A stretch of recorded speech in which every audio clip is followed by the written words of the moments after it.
Bonjour à toutes et à tous, je suis ravie de vous retrouver pour ces ateliers de la transformation.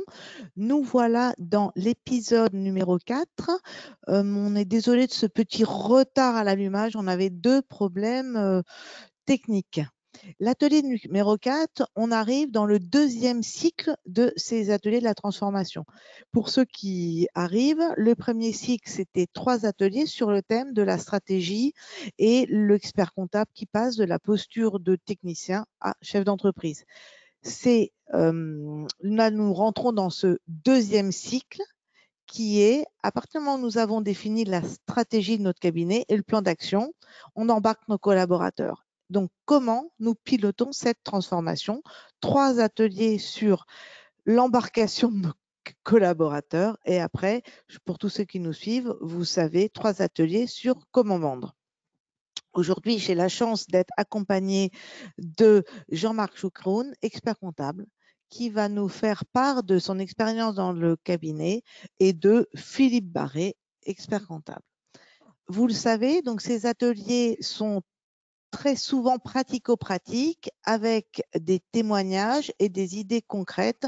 L'objectif, c'est que nous arrivions tous à proposer des nouvelles missions demain. Et donc, pour proposer de nouvelles missions demain, il faut choisir des nouveaux métiers aujourd'hui.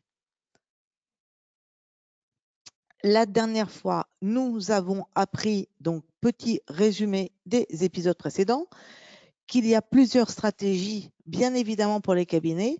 On n'est bien évidemment pas là pour vous expliquer ce que vous ferez demain. On a la grande chance d'avoir une profession d'une richesse absolue et chaque expert comptable va choisir sa voie, son métier de demain. Et ça, c'est vraiment extraordinaire. Donc, on choisit, on fixe la stratégie, on fixe le plan d'action. Petit détail pratique, tous ces ateliers sont disponibles en replay. On va se servir de Slido également comme les fois précédentes. Et je vous propose de poser vos questions sur Slido. Comme on veut que ces ateliers soient vraiment interactifs, aujourd'hui, nous n'avons pas de public, restrictions sanitaires obligent. Donc, je vous propose de nous envoyer au fil de l'eau vos questions et on y répondra au fil de l'eau pour que ce soit un format décontracté, sympathique et enrichissant pour tous. Je vais te laisser la parole, Philippe, pour que tu commences à nous expliquer cet atelier d'aujourd'hui. Merci, bonjour à tous. Donc l'atelier d'aujourd'hui, comme le rappelait Virginie, est consacré au pilotage, comment piloter cette transformation et notamment comment impliquer les collaborateurs dans ces nouvelles missions, cette nouvelle organisation. Et pour ça, on va s'apercevoir qu'il nous faut des ingrédients, un certain nombre d'ingrédients de la transformation, et on va voir quels sont les ingrédients les plus difficiles à récolter et comment on va essayer de faire face à tout cela. Alors, on va apprendre à gagner du temps en adoptant des nouveaux outils, en repensant les process et à adapter l'organisation du cabinet pour libérer du temps aux collaborateurs stratégiques. Alors, ce n'est pas facile. Évidemment, ça fait partie, je pense que mes deux collègues vont nous expliquer ça dans la partie témoignage à la fin.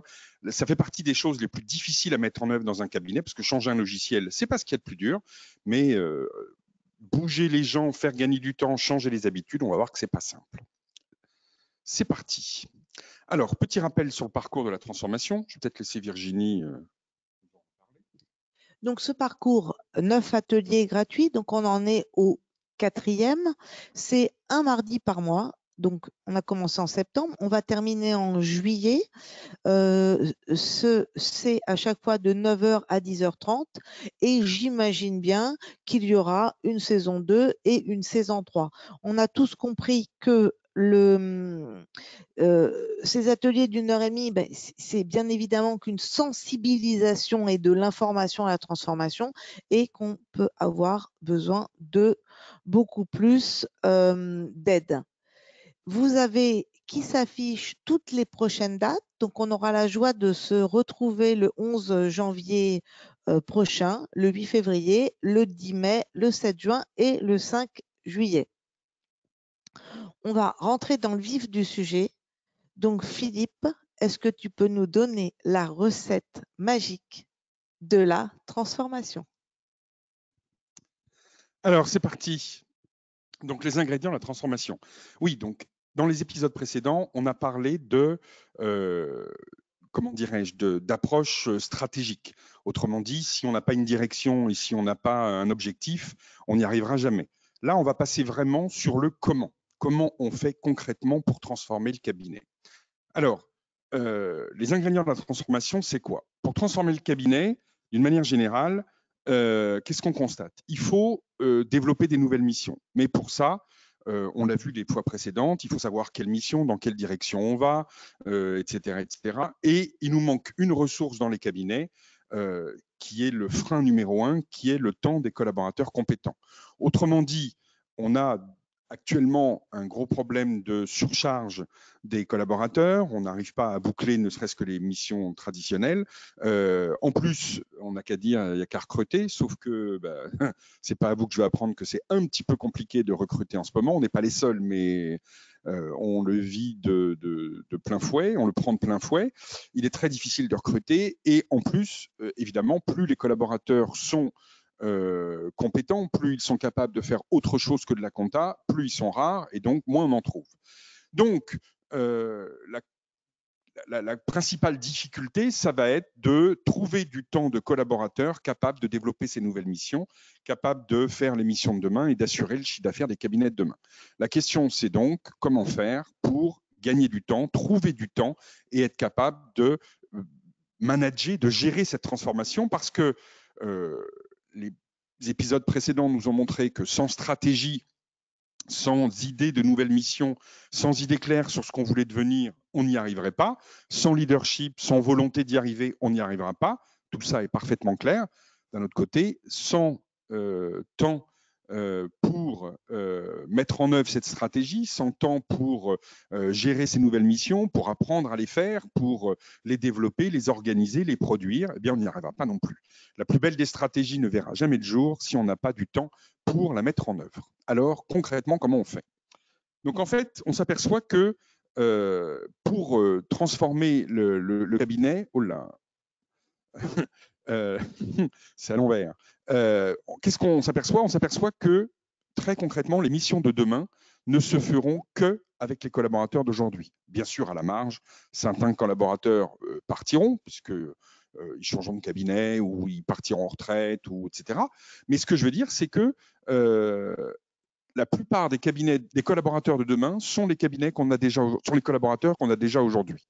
Donc, ça veut dire que très concrètement, il va falloir d'abord leur libérer du temps, puis les accompagner pour réaliser ces nouvelles missions. On va donc travailler sur le sujet sur deux dimensions, sur deux aspects. D'abord, l'aspect quantitatif. Comment faire gagner du temps à ces collaborateurs? Comment les aider à gagner du temps? La deuxième chose, une fois qu'on aura globalement gagné du temps au niveau du cabinet, une fois qu'on aura économisé du temps humain, on va pouvoir réutiliser ce temps différemment. Et la question, c'est comment libérer du temps aux personnes qui pourront demain réaliser d'autres missions. C'est ça tout l'enjeu et toute la difficulté. Gagner du temps, j'ai envie de dire, je ne vais pas dire que c'est facile, mais c'est faisable. La plus grosse des difficultés, c'est qu'une fois qu'on a gagné globalement du temps, c'est comment affecter, comment libérer du temps aux personnes les plus stratégiques du cabinet. Alors, première étape pour gagner du temps, on va le faire en deux temps. En fait, la première des choses, c'est que pour gagner du temps dans la production, on va commencer par remplacer du temps homme, c'est-à-dire du travail fait par des hommes, par du temps machine. Autrement dit, on va transférer du travail des collaborateurs vers les logiciels. Ça, c'est évidemment un gain de temps significatif, mais la plupart des cabinets s'arrêtent là en disant j'ai investi, j'ai acheté un logiciel, donc c'est bon. Or, on s'aperçoit que, d'ailleurs, toutes les cabinets, tous les cabinets qui ont fait l'expérience après sont un peu amers parce qu'ils disent finalement la promesse de l'éditeur n'est pas tenue. Il a promis qu'on gagnerait 10, 15, 20, 30% de temps et c'est pas vrai. Parce qu'en fait, le problème, c'est que ce n'est pas en implantant un nouveau logiciel qu'on va gagner 10, 20, 30 ou 40% de temps. C'est non seulement, évidemment, en implantant des logiciels, mais aussi en revoyant les méthodes de travail, en repensant les process de production à la lumière de ces nouveaux outils. Si vous faites l'un sans l'autre, il n'y aura pas énormément de gains de temps. C'est-à-dire qu'il faut avoir une vision globale, il faut repenser la relation client, il faut retravailler, revoir les habitudes à la lumière de cet outil, de ces outils qui vont arriver, et ne pas se contenter d'implanter les nouveaux outils dans les ordinateurs et en disant bon bah là c'est bon, j'ai fait l'investissement donc je vais gagner plein de temps. Non, c'est pas comme ça que ça marche. La deuxième chose, ça va donc être de revoir les process, de revoir les habitudes et d'arrêter de faire des travaux qui ne servent à rien. Alors on y va, adopter les nouveaux outils. Alors, pour commencer, on va vous faire appel un petit peu à vous. Donc, comme vous le savez, Virginie nous l'a dit tout à l'heure, on a sur ces ateliers la possibilité d'interagir, c'est-à-dire que vous avez, la possibilité de nous poser des questions, mais aussi de nous donner votre avis, de nous faire part de votre propre situation. Donc, je vous invite à aller sur l'outil Slido. Pour cela, vous tapez Slido dans votre moteur de recherche, d'accord ? Donc, SLIDO. Vous allez arriver sur une page qui correspond à l'image que vous avez en haut à droite de votre écran. On va vous demander de mettre un code. Le code de cet atelier 4, c'est AT4. Donc, vous tapez AT4 dans la barre et vous allez arriver sur la page relative à notre atelier. Je vais vous ouvrir instantanément la première question. Ça doit être bon. Donc, normalement, vous pouvez d'ores et déjà voter à cette première question. La question est la suivante.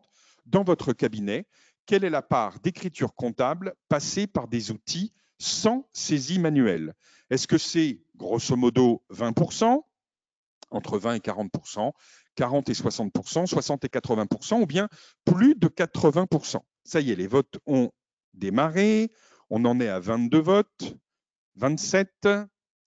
Voilà. Donc, quelle est la quote-part des écritures passées dans votre cabinet de manière automatique, c'est-à-dire sans saisie manuelle, en récupérant les écritures sur des logiciels, des outils, quels qu'ils soient?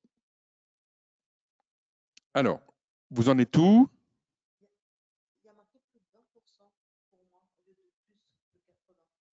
Ah oui, la dernière, c'est plus de 80%. Exact, il y a une faute de frappe.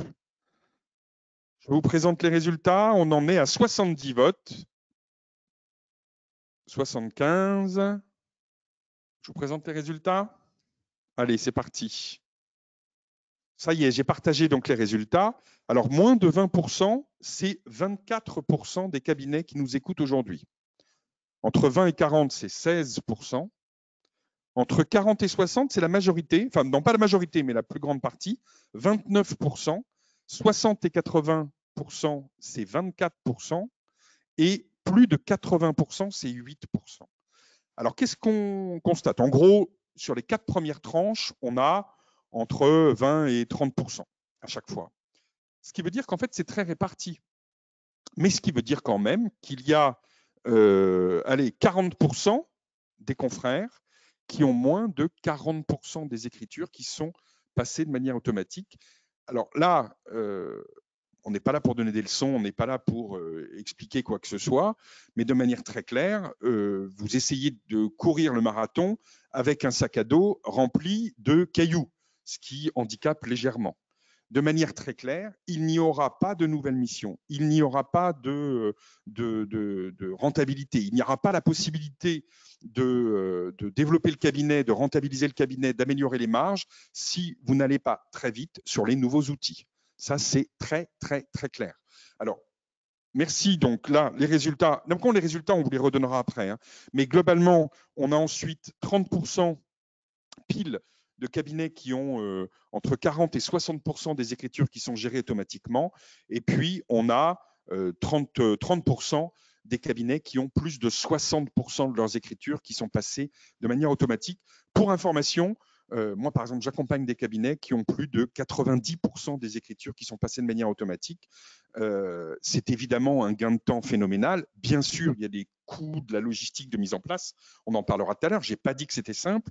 Je sais qu'il y a beaucoup de cabinets qui se disent, oui, mais quel logiciel choisir? On en parlera après. Quels outils choisir? Il y en a qui me disent, mais les outils ne sont pas prêts. Il y en a qui disent, oui, mais les clients ne veulent pas. Il y en a qui disent, oui, mais les collaborateurs ne veulent pas. Il y en a qui disent, oui, mais dans quelques temps, il faudra changer d'outils parce qu'il y en aura des plus modernes. Donc, j'attends que les plus modernes soient sortis. Tout ça, c'est des questions qui sont concrètes. On en a bien conscience, mais il faut foncer maintenant. Le temps est contre nous. Bientôt, la facture électronique arrive dans 2 ans et demi, ce qui veut dire qu'il va falloir s'y mettre très vite. Et si vous n'êtes pas prêt, si vous n'avez pas déjà, dans les prochains mois, basculé dans les nouveaux outils de production, ça veut dire que le choc sera vraiment très brutal le jour où il faudra basculer tous vos clients sur la facture électronique et comment dirais-je, l'épreuve sera encore plus violente si vous n'êtes pas préparé, si vous ne préparez pas vos collaborateurs et vos clients dans les meilleurs délais. Alors, on continue. J'ai une question, Philippe, de Anonyme. Alors, de manière générale, tous les votes que vous faites sur Slido sont anonymes. Très bien. C'est important, ce qui veut dire que soyez à l'aise, vous posez toutes les questions que vous voulez et vous répondez ce que vous voulez. On ne sait absolument pas qui répond. Parmi les participants, quels sont ceux qui sont équipés de l'IA? Alors peut-être qu'on va définir l'IA. Je sens dans ton regard que... t'es perdu là, l'IA? Ah, impeccable. Alors, question parmi les participants, quels sont ceux qui sont équipés d'IA? Donc, IA, ça veut dire intelligence artificielle. Alors, on pourrait faire un atelier, d'ailleurs, je pense que ce serait bien. Il y a pas mal de choses qui ont déjà été faites et dites sur le sujet. Il y a encore assez peu d'outils qui utilisent pleinement l'intelligence artificielle. Il y a beaucoup d'outils qui en parlent, il y a beaucoup d'éditeurs qui en parlent. Concrètement, à aujourd'hui, l'intelligence artificielle est surtout utilisée sur, en fait, la reconnaissance de pièces comptables, l'affectation automatique de pièces comptables et de choses comme ça. Pour l'instant, j'ai envie de dire, ça reste encore assez marginal. Ça va se développer de manière évidente, notamment dans toutes les applications qui vont être post-production, c'est-à-dire dans le prédictif, dans toutes ces choses-là. Pour l'instant, ça n'existe pas encore vraiment. Et j'ai envie de dire, n'attendez pas que l'IA soit généralisée partout, disponible, etc., pour vous lancer dans des outils de production, dans des outils d'automatisation, dans des outils de restitution, etc. Vous avez aujourd'hui plein d'outils qui utilisent plus ou moins l'intelligence artificielle. J'ai envie de dire, ne croyez pas toujours les éditeurs qui vous expliquent que leur merveilleux outil est truffé d'intelligence artificielle. Ce n'est pas sur ce critère-là qu'il va falloir sélectionner votre outil, sélectionner cet outil, votre outil parce qu'il correspond à votre besoin, parce qu'il vous permet d'automatiser la reconnaissance des factures, parce qu'il vous permet de reconnaître, de récupérer automatiquement les écritures bancaires. Je pense, un exemple tout bête, la reconnaissance des écritures bancaires, l'import des factures de vente, l'import des notes de frais. Il n'y a pas beaucoup d'outils qui ont de l'IA et il n'y a pas forcément besoin de beaucoup d'IA là-dedans. Mais il y a des outils qui sont remarquablement efficaces. Bien sûr, ils s'améliorent de jour en jour. Bien sûr, dans 3 mois, ils seront meilleurs qu'aujourd'hui. Mais surtout, arrêtez de travailler à la main. Choisissez les outils. Allez au congrès, allez aux manifestations de l'ordre. On va vous présenter aussi d'autres méthodes pour choisir les outils tout à l'heure. Mais surtout, foncez. Ne cherchez pas l'outil merveilleux qui répondra à tous vos besoins. Il n'existe pas. En tout cas, il n'existe probablement pas aujourd'hui. C'est probablement aussi l'alliance de plusieurs outils qui vous permettront de trouver des solutions adéquates. Alors, une petite analyse de comparaison d'un cabinet qui n'automatise pas sa production comparé à un cabinet qui automatise sa production. On constate que, par exemple, très concrètement, si vous n'automatisez pas, vous avez des coûts de production qui vont augmenter parce que les coûts humains, parce que le temps de travail, parce que tout ça augmente, alors que les coûts de production dans un cabinet qui automatise vont baisser puisqu'on aura de moins en moins d'intervention humaine. L'impact sur les prix, très concrètement, on voit bien qu'il y a de plus en plus de concurrence sur les prix dans les cabinets. Donc le cabinet qui automatise, on le voit bien aussi, il y a des cabinets qui ont beaucoup automatisé, notamment des cabinets assez récents qui se sont directement mis sur des outils de production qui peuvent baisser de manière significative leurs coûts tout en ayant du coup qui peuvent baisser leur prix tout en ayant des marges maintenues, ce qui n'est pas le cas des cabinets qui n'automatisent pas. Donc la marge se maintient, voire augmente dans les cabinets qui automatisent la production, ce qui n'est évidemment pas le cas dans les cabinets qui n'automatisent pas, qui voient leur marge se détériorer de jour en jour. Sur les temps, très concrètement, quand le travail est fait par un logiciel ou en grande partie par un logiciel, on libère du temps homme, alors que dans les cabinets qui n'automatisent pas, le temps homme est une denrée rare et en plus on a du mal à libérer du temps et on le verra tout à la fin, on a du mal à recruter. Dans les cabinets de recrutement, on vous dit aujourd'hui que parmi les questions que posent les collaborateurs quand ils cherchent un cabinet, c'est est-ce qu'on fait de la saisie à la main ou est-ce que le travail est fait de manière un peu automatique? Est-ce qu'on récupère les données à partir d'applications ou que sais-je, ou bien est-ce qu'on fait le boulot à la main? C'est un critère de sélection des cabinets quand ils choisissent, de sélection des cabinets par les collaborateurs quand ils cherchent à être recrutés. Sur les délais de production, il est évident que les outils permettent une comptabilité en temps réel, ce qui veut dire que de manière très claire, on est capable de produire des nouvelles missions, notamment des missions d'accompagnement, parce qu'on a des chiffres qui sont à jour tous les mois. Et quand on va voir le client à la fin du mois pour lui dire voilà vos chiffres du mois d'avant, c'est cela, voilà votre chiffre d'affaires par rapport à l'an dernier, par rapport au début de l'année, par rapport à plein de choses, si vous n'avez pas de chiffres qui sont à jour ou alors qui sont disponibles 3 mois après, ça veut dire que ça hypothèque toutes vos possibilités de faire des missions d'accompagnement. Enfin, l'expérience client, je sais qu'il y a des clients qui sont un peu réfractaires. On ne commence pas par eux, on commence par d'autres clients. Mais il y a quand même beaucoup de clients qui, dès lors qu'ils ont goûté à des missions d'accompagnement, de pilotage, dès lors qu'on leur donne un outil qui leur libère aussi de la charge mentale, qui leur évite d'avoir à tout classer, tout ranger, tout agrafer, mettre les pièces comptables derrière les relevés bancaires, les classer dans l'ordre, etc. Enfin, c'est du travail qui est demandé encore par beaucoup de cabinets qui récupèrent les pièces papier. Croyez-moi, les clients, la plupart des clients, pas 100% des clients, mais la plupart des clients sont demandeurs de ce genre d'outils. Et donc, ça veut dire qu'il faut évidemment préparer le discours, leur expliquer les avantages que eux verront à automatiser la saisie, la collecte des données, et ça leur libère aussi beaucoup de temps à eux quand on automatise. Donc, conclusion, il est évident qu'il n'est pas possible de continuer à travailler à la main. Maintenant, il y a des outils, ils sont disponibles, il y en a certainement plein, on en reparlera tout à l'heure. Choisissez ceux qui vous conviennent, il n'y a pas de bons outils et de mauvais outils, il y en a probablement qui correspondent mieux à ce que vous voulez. Demandez à des confrères, demandez à des collègues, on va voir qu'il y a des moyens pour sélectionner ces outils. Voilà, un petit exemple, des outils, il y en a sur tout, sur plein de choses. Il y a comment dirais-je, une courbe qui a été faite, un schéma qui a été fait. C'est un mapping des outils digitaux en 2021 que je trouve très bien fait. Ça a été classé dans plusieurs catégories, facturation, notes de frais, paye, tableau de bord, reporting, gestion de trésorerie, pré-comptabilité, CRM, etc., etc. Donc, dans chacune des portions de cette roue, vous avez un certain nombre d'outils. Ils ne sont certainement pas tous là, mais déjà, si vous en avez quelques-uns là-dedans, ça vous permettra à la fois de collecter de la donnée, de faire de la pré-comptabilité, de faire du CRM, de faire de la GED, de faire de la facturation, des notes de frais. Vous avez plein de choses qui sont faites là-dedans, qui sont tous vraiment super intéressants. Testez-les, allez au congrès, allez aux manifs, allez écouter les webinaires des différents éditeurs pour faire votre choix. Prenez rendez-vous avec eux, maintenant tout se fait en ligne, en une demi-heure, vous avez une démo et vous vous rendez compte de ce que ça peut vous apporter. Il n'y a pas, là encore je répète, on n'est pas là pour vendre un outil plutôt qu'un autre, on est là pour vous alerter sur l'urgence à passer sur les nouveaux outils.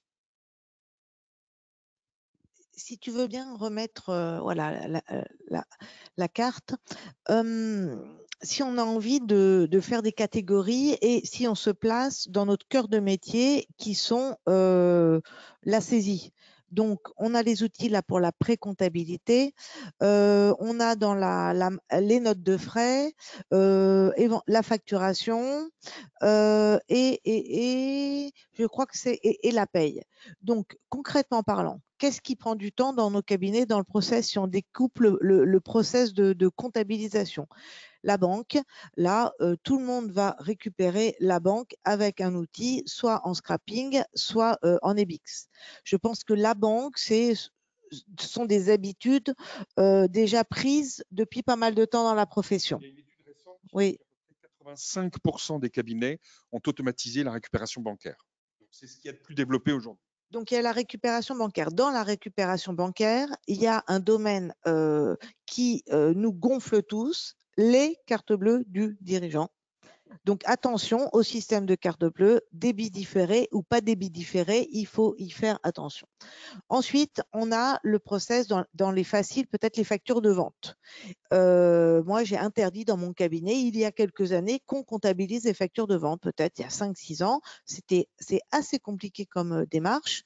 Pour les factures de vente, soit le client a un tableau Excel et on l'intègre, soit il a un logiciel de vente et dans ces cas-là, on va se matcher avec le logiciel de vente. Moi, mes collaborateurs m'ont toujours dit c'est pas possible et ci et ça, et j'ai toujours répondu c'est pas possible que ce soit pas possible. Et donc à la fin, ça se termine oui, mais alors j'ai eu la hotline du truc du logiciel du client, ça coûte 150 €. Je dis mais on paye, c'est tout. On paye le matching avec notre logiciel. Donc les ventes, il me semble que ça peut se faire relativement rapidement. Tu as tout à fait raison. Les ventes, c'est quelque chose qui est assez aberrant puisque ça vient de notre client. Contrairement aux achats qui viennent de tous ses fournisseurs, et là c'est compliqué, les ventes, je dirais, il n'y a qu'une seule source par client. Donc, on doit aider le client à automatiser ça. Il y a encore plein de clients qui font des Excel, des Word. Il faut que l'expert comptable prenne la main, accompagne son client, ne serait-ce que pour l'aider à changer de logiciel de facturation. Peut-être faut le former. Il y a des logiciels qui existent, qui sont en SaaS, qui permettent à l'expert comptable de récupérer instantanément les données en se connectant, etc. Sans compter qu'en plus, si vous avez la main sur le logiciel de facturation de votre client, ça veut dire que vous pouvez derrière développer des nouvelles missions. Il y a beaucoup de clients qui sont demandeurs pour qu'on les aide à faire la facturation, pour qu'on les aide à faire la relance, pour qu'on les aide à faire plein de choses. Sans logiciel et sans connexion avec votre client, ces missions-là sont impossibles. Donc, vous l'avez, hein, il y a un camembert facturation, il y a quelques noms. Oui, oui, et il y en a d'autres. Donc, on a vu les banques avec attention avec les cartes bleues. On a vu la facturation. On a les notes de frais qui peuvent être très, très lourdes à saisir. Donc là, vous avez des outils pour les notes de frais. C'est vraiment des temps qui font perdre beaucoup d'énergie à nos collaborateurs. Parfois, les notes de frais des salariés de nos clients. Et je garde le meilleur pour la fin, c'est les achats. Et là, les achats, c'est un peu plus compliqué.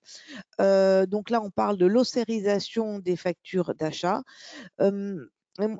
J'avais envie de vous dire, les achats, pour tout le reste, le gain de productivité, moi, je pense qu'il est entre 30, 40, 50%. Ça nous fait gagner beaucoup de temps. Mais les achats, peut-être que le gain de productivité, il est à 0 ou peut-être qu'il est à 10 ou 20%. Et je pense que la seule chose qu'il faut regarder avec le process d'ossérisation des achats, c'est est-ce qu'on a la pièce attachée dans le logiciel de production. Parce que ça nous fait gagner un temps de fou dans la révision. Et ça, vaut mieux prendre un OCR moins performant en termes de reconnaissance si on a la pièce attachée. Voilà ce que je voulais faire part pour les achats. Donc, une fois qu'on a fait tout ça, ça y est, on y est dans l'automatisation, dans le process. On a gagné le temps qu'on doit gagner. On a aussi les OD de paye, et on va dire les OD de paye, ça va être une évidence pour tout le monde qu'elles soient bien, mais c'est peut-être pas une évidence pour tout le monde qu'elles soient bien paramétrées et que nos collaborateurs comptables ne passent pas après tous les mois sur les OD de paye sans aller gentiment voir sa voisine d'à côté au social pour lui dire que ça serait bien de changer le paramétrage à l'origine. Vous sentez tout de suite le vécu. Je vais arrêter de parler parce que après je vais me faire lyncher au cabinet. Mais bon, si mes collabs, coucou. Voilà, je laisse la parole à Philippe. Oui, tout à fait, c'est du vécu et il n'y a pas que chez toi, je pense, parce que c'est souvent une remarque qu'on entend. C'est vrai qu'il y a beaucoup d'automatisation, mais là encore, ça vaut le coup de passer 2 heures ou 4 heures à bien paramétrer l'outil pour éviter tous les mois d'avoir à passer 2 heures à saisir des écritures qui pourraient être comptabilisées automatiquement. Alors, comment on fait concrètement pour choisir un bon outil, pour installer un outil? Comme on l'a dit, moi, ce que je vous conseille, c'est de prendre un collaborateur ou des collaborateurs, un ou deux ou trois, volontaires, ce qu'on appelle souvent les référents numériques ou un nom comme ça, qui sont des collaborateurs un peu geeks, qui ont envie de tester, qui sont candidats à explorer des nouveaux logiciels. Et puis, il faut tester, essayer, voir si ça marche, voir si ça correspond à ce que vous voulez. Comme disait Virginie, vérifier que on récupère l'image si on a envie de l'avoir l'image. Vérifier aussi que l'outil en question est compatible avec votre outil de production, c'est-à-dire que c'est bien que l'outil, lui, il ait l'image, mais il faut évidemment que quand on fait la révision sur le dossier, on ait accès à la copie de la pièce. Sinon, évidemment, s'il faut retourner dans l'outil d'automatisation, vous perdez 2 fois le temps que vous avez gagné en ne saisissant pas. J'ai des questions, Philippe. Pour les caisses, ça reste un point noir. Alors, en dehors des outils qui récupèrent automatiquement la caisse, il y a maintenant des outils qui récupèrent automatiquement les caisses. Mais sinon, ça reste assez marginal et compliqué. Oui. On parle de l'IA. Où trouve-t-on ce mapping? Ce mapping, alors vous le trouverez dans le diaporama que vous recevrez à la suite de cet atelier. Donc d'ici quelques jours, il sera mis en ligne et vous l'aurez. J'ai évidemment mis la source sur le diapo. Il n'est pas de moi, donc je cite l'auteur évidemment, et il est accessible sur Internet. On nous parle d'un site, si je comprends bien, pour ceux qui souhaiteraient se diversifier vers du conseil et du VDF, c'est-à-dire du Virtual Finance Director. Je ne sais pas si l'anglais c'est top ce matin, mais en tous les cas, donc le site s'appellerait vdf-pro.com. Alors oui, il en existe. Je vais revenir après sur le choix des outils et sur la roue. La roue était, je trouve, très parlante. Donc c'est pour ça que j'ai choisi ça. Mais après, j'ai mis d'autres sources sur lesquelles vous pourrez vous inspirer pour trouver des logiciels. Le Conseil régional de Paris, j'en parlerai en 2 minutes, a créé un site pour choisir des outils et le Conseil supérieur a fait un bouquin pour choisir les outils. Donc on en parlera tout à l'heure. Donc je disais, ne rêvez pas, vous ne pourrez pas trouver un logiciel qui répondra à tous vos besoins, que ce soit de la pré-compta, de l'import de la banque, d'import des notes de frais, de la gestion de l'import de la paye, etc. Évidemment, il y aura une multitude d'outils. L'ère où il y avait un seul outil qui faisait tout est révolue. Entre nous, tant mieux, puisqu'en fait, notre outil qui faisait tout, il faisait pas grand-chose, puisqu'on faisait plein de choses à la main. L'avantage de tous ces petits outils, de toutes ces applications, c'est qu'elles permettent de compléter le travail de notre outil principal, hein, et ça permet de compléter et de réduire le temps de travail. N'ayez pas peur de vous planter.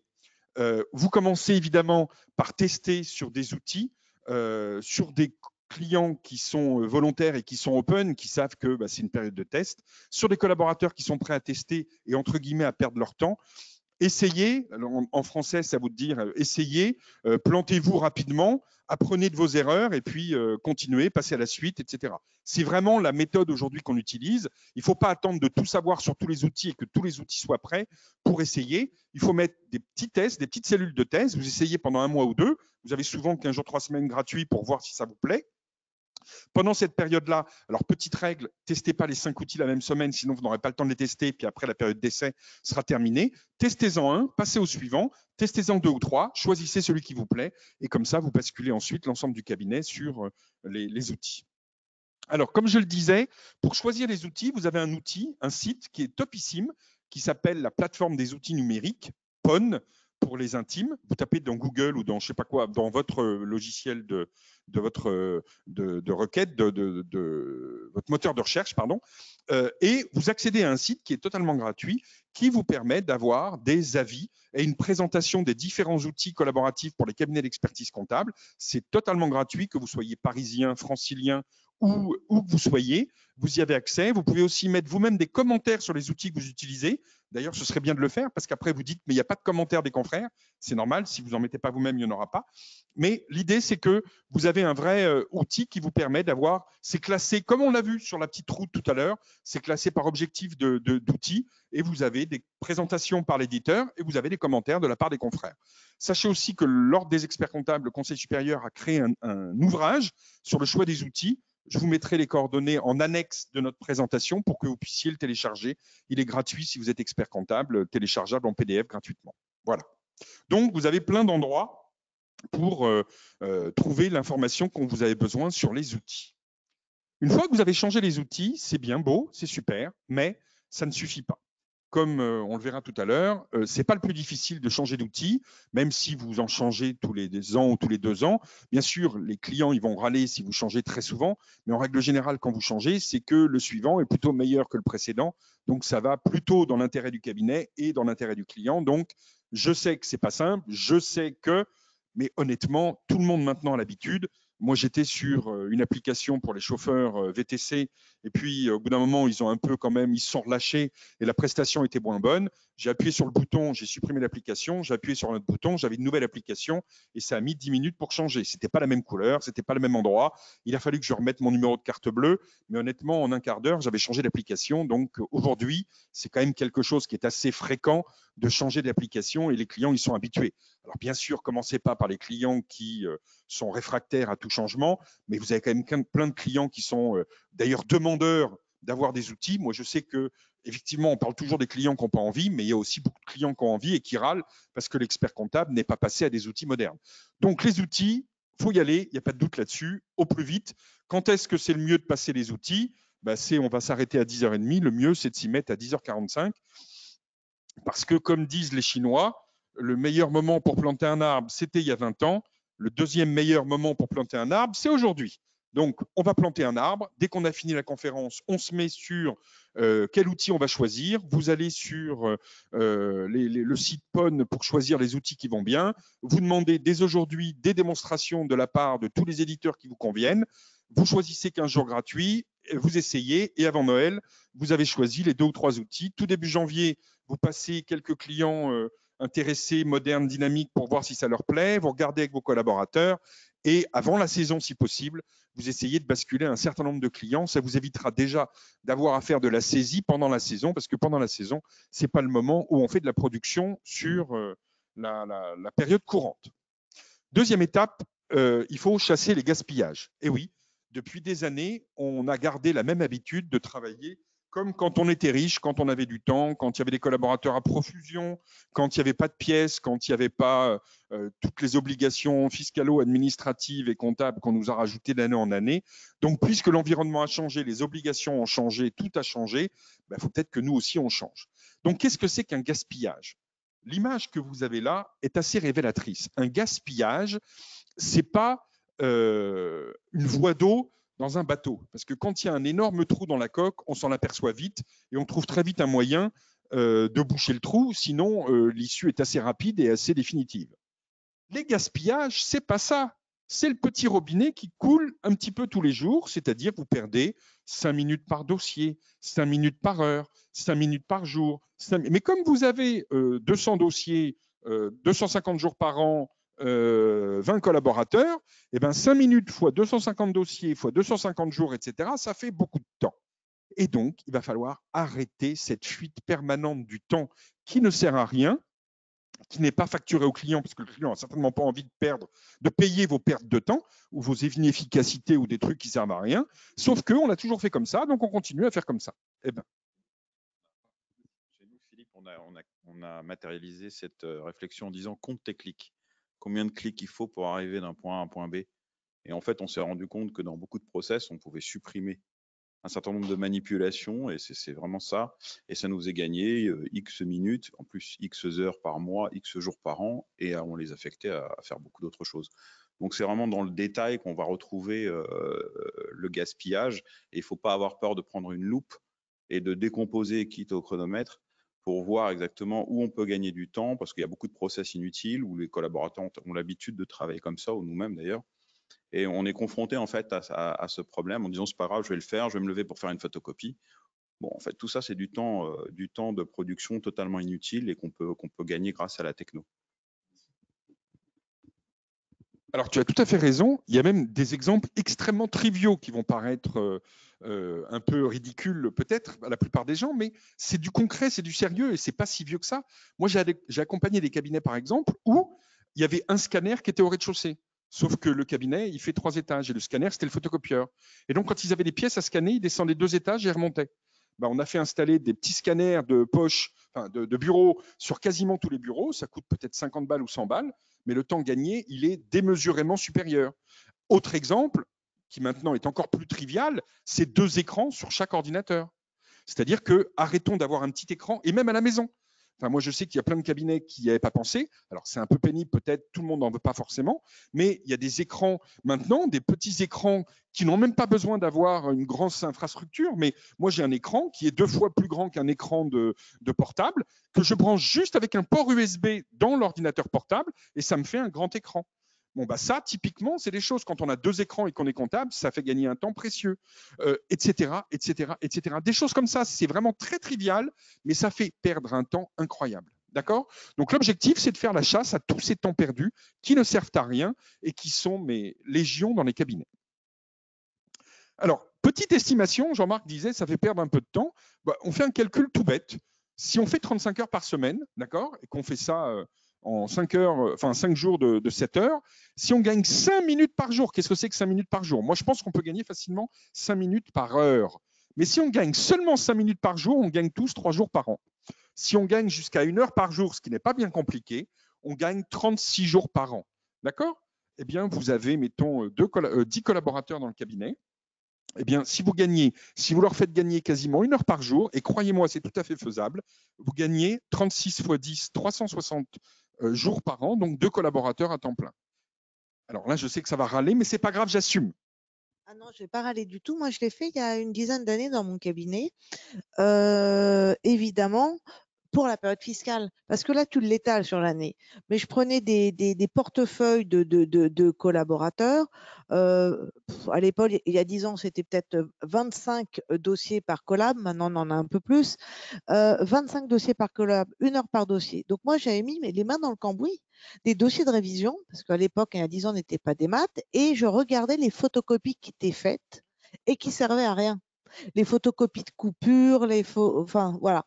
Et donc, j'en étais arrivée d'un commun accord avec les collaborateurs qu'on pouvait économiser à peu près 1 heure par dossier.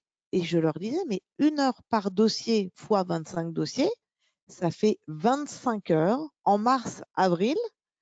C'est pas négligeable, 25 heures de moins qui pouvaient peut-être éventuellement se résumer en 3 week-ends ou en quelques samedis. Et donc ça, c'est voilà, c'est du temps. Donc je mettais les mains dans le cambouis des dossiers papier qui étaient bleus à l'époque et je regardais pourquoi vous faites les photocopies de nos notes d'honoraires, nous, du cabinet. Pourquoi j'ai ça dans le dossier? Pourquoi j'ai, enfin bref, je vois que certains sourient là. Et ça, c'est encore plus parlant quand on trouve ce temps en période fiscale, parce que évidemment, on a tous une forte saisonnalité.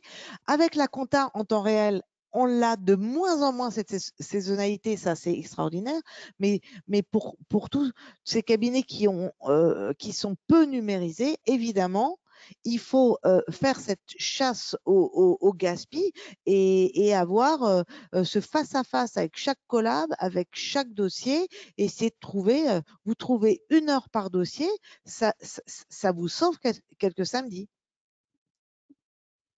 Il n'y a pas que la techno qui nous permet de gagner du temps. En fait, si dans le process, vous pouvez simplement évacuer 1 heure par collaborateur et par jour, ce qui fait donc gagner 36 jours par an, il suffit de prendre en fait des tâches matérielles qui sont effectuées par certains collaborateurs et les dédier à des collaborateurs un peu moins qualifiés qui vont prendre en charge une partie de ce job.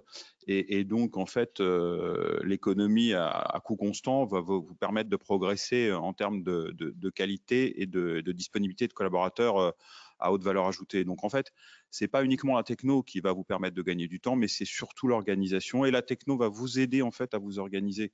Et c'est comme ça qu'il faut penser le process avant tout.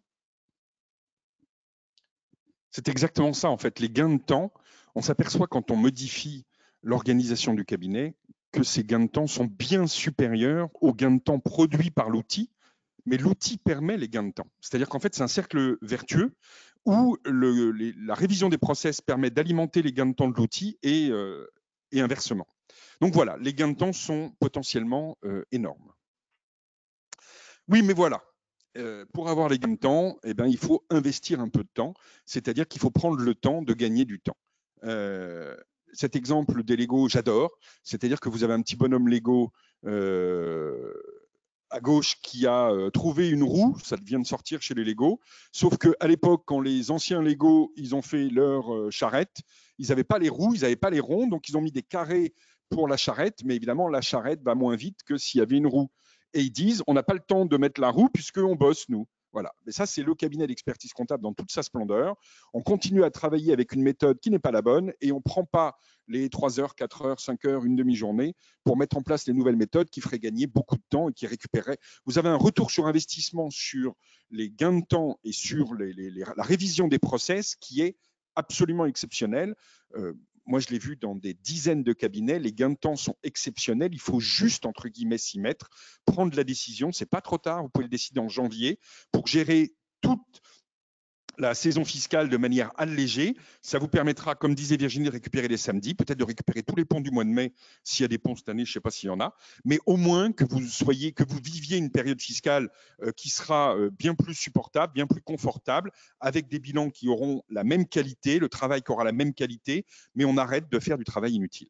Alors, de quoi s'agit-il? Un gaspillage, c'est quoi? En rose, vous avez ce qui est attendu par le client. Lui, il veut un bilan fait dans les délais, comme il va bien, etc. En orange, c'est toute la surconsommation de moyens pour faire le travail attendu par le client. D'accord? Donc ça, c'est, on a fait un travail, mais au lieu de le faire en 10 heures, on a mis 12 heures parce qu'on a passé plus de temps alors que ce n'était pas prévu et que voilà. Et enfin, le travail qui a été fait en plus par le cabinet, auquel le client n'attache absolument aucune importance, c'est-à-dire qu'on a fait un travail de surqualité sans que le client le sache, sans qu'il l'ait demandé, sans qu'il en ait besoin et sans que ça serve à quelque chose. Et ça, c'est un très grand classique. Donc, c'est quoi? C'est tous ces surcoûts. Eh bien, c'est des opérations qui n'apportent aucune valeur ajoutée. Par exemple, faire des pointages de comptes avec quelques dizaines d'euros ou quelques centaines d'euros dans les comptes, ça n'apporte absolument rien. C'est aussi faire des charges constatées d'avance, des écritures de cut-off en fin d'année qui ne servent à rien. C'est relancer les clients une fois, 2 fois, ça ne sert à rien. Mais on voit 5 fois, 8 fois, 10 fois, 12 fois. Par exemple, le client a perdu une note de frais, une note de resto de 52,60 € en février 2020. Et jusqu'au bilan de mai 2021, on leur lancera tous les mois sur la note de restaurant qu'il ne nous a pas donnée.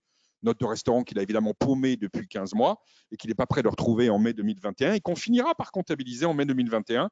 Mais on s'est bien pourri les 15 mois précédents, on a pourri la tête de notre client, on a donné une image de notre cabinet à notre client qui est calamiteuse. Il nous identifie, il nous personnifie, il nous donne, il a l'image de nous qui est pire que l'administration fiscale parce qu'elle ne relancerait pas 15 fois pour avoir une facture de 50 €, elle. Enfin voilà. Donc tout ça, ce sont des travaux inutiles qui ne servent à rien, qui pourrissent la relation client, qui font perdre un temps précieux dans les cabinets et qui pourraient être utilisés de manière bien plus efficace si on faisait autre chose à la place. En fait, si tu veux, voilà. La vraie question qu'on peut se poser, c'est quelle est notre mission? Alors, je vais baragouiner là un peu avec ma mission de présentation des comptes telle qu'elle est normalisée à l'ordre des experts comptables, où on a une mission de cohérence et de vraisemblance. Il n'est pas marqué que notre mission est le gendarme de la facture et on doit avoir toutes les factures de tous nos clients.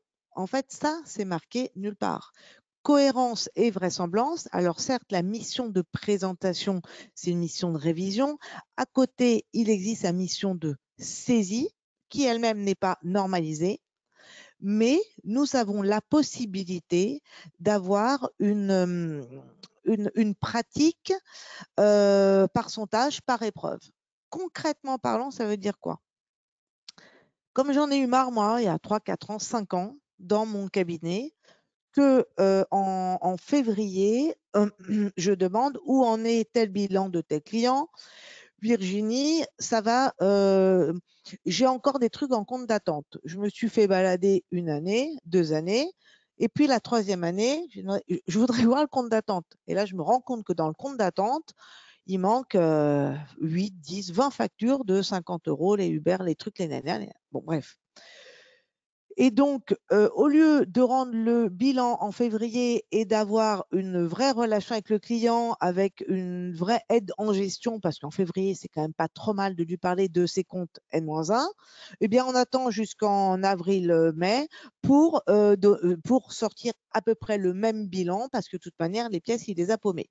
Donc, ce que j'ai fait dans mon cabinet, je vous le dis, donc là, je prends ma casquette de Virginie Roitman, expert comptable à la tête d'un cabinet de 15 personnes. Ce que j'ai fait dans mon cabinet, c'est que j'ai mis un seuil où on réclame les factures ou on ne les réclame pas. C'est-à-dire, pour des petits dossiers, j'ai séparé, pour des petits dossiers, toutes les factures inférieures à 200 € que le client ne nous donne pas, je ne les réclame pas.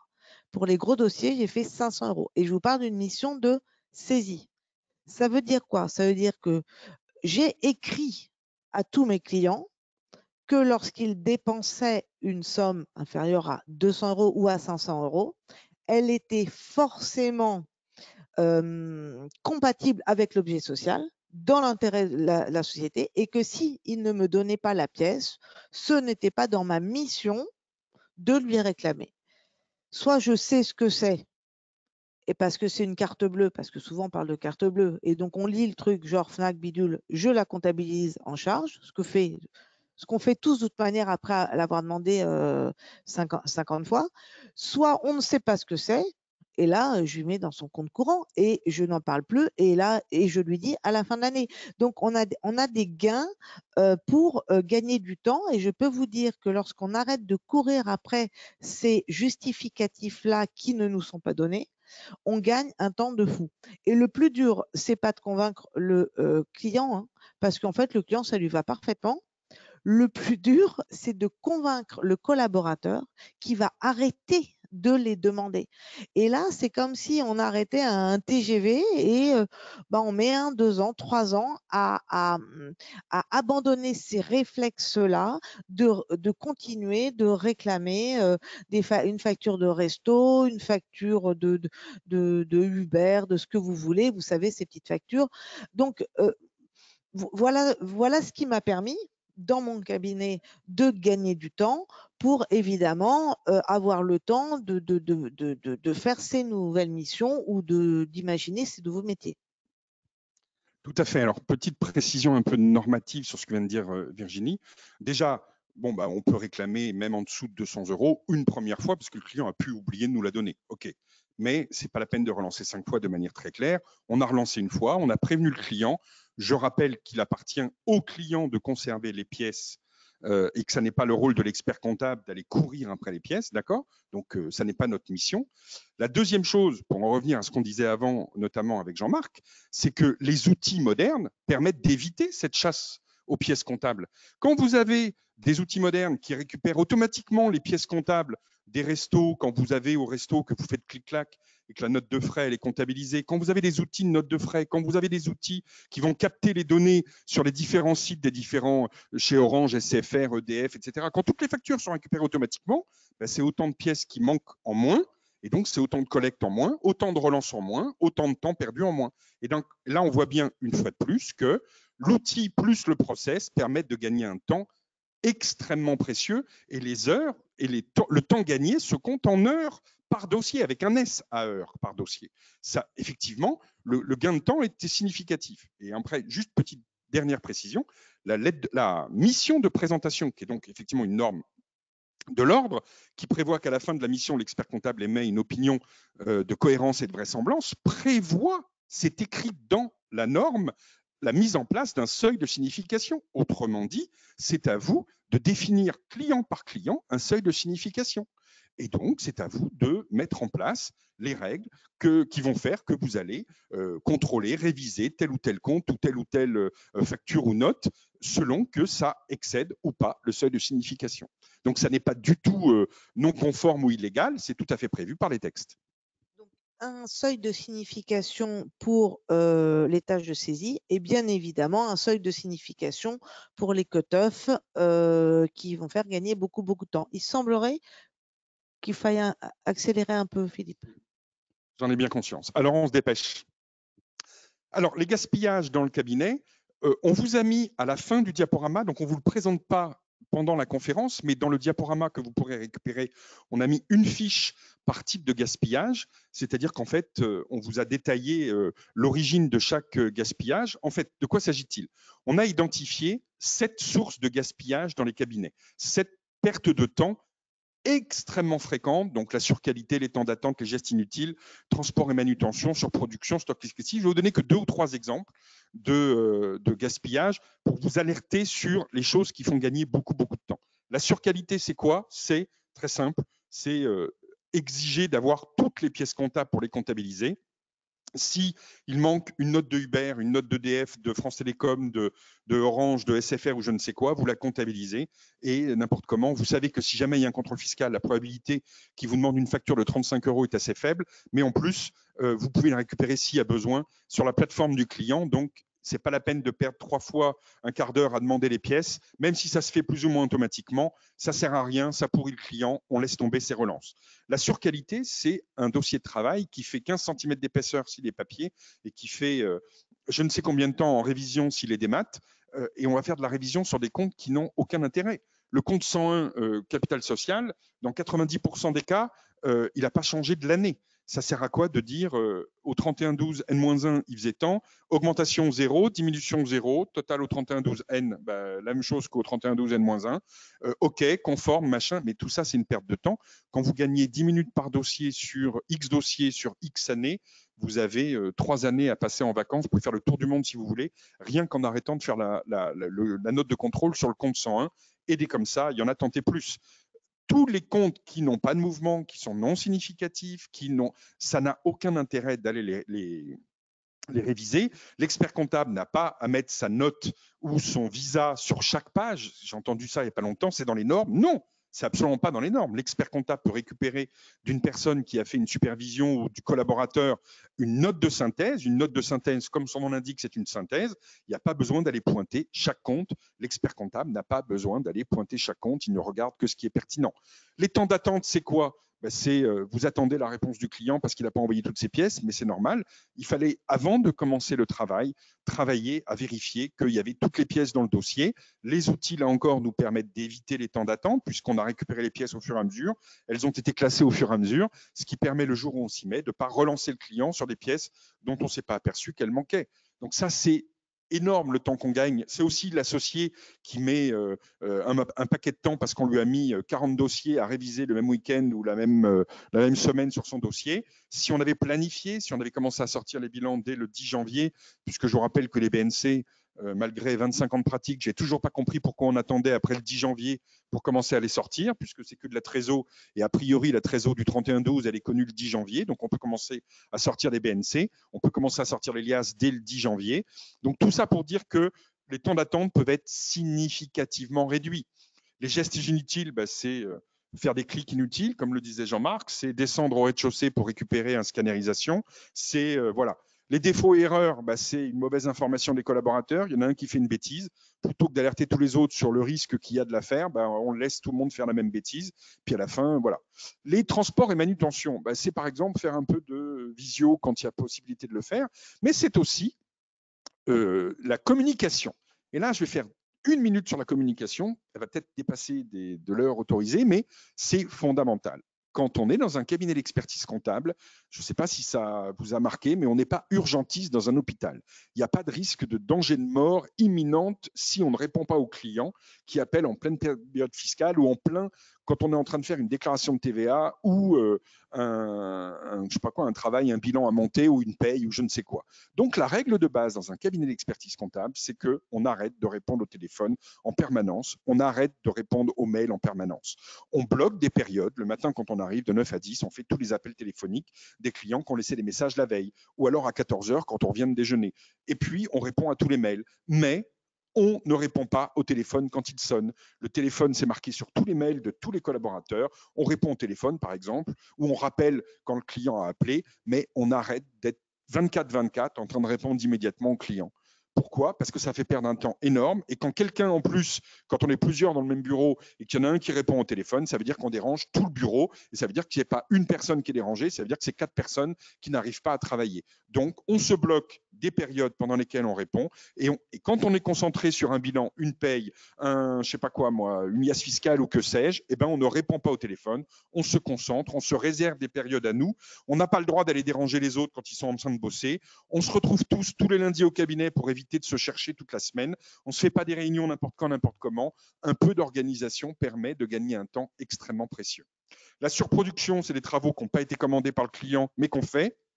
Exemple, une fois de plus, quand on n'a pas d'outils d'automatisation, on récupère les pièces dans une boîte à chaussures.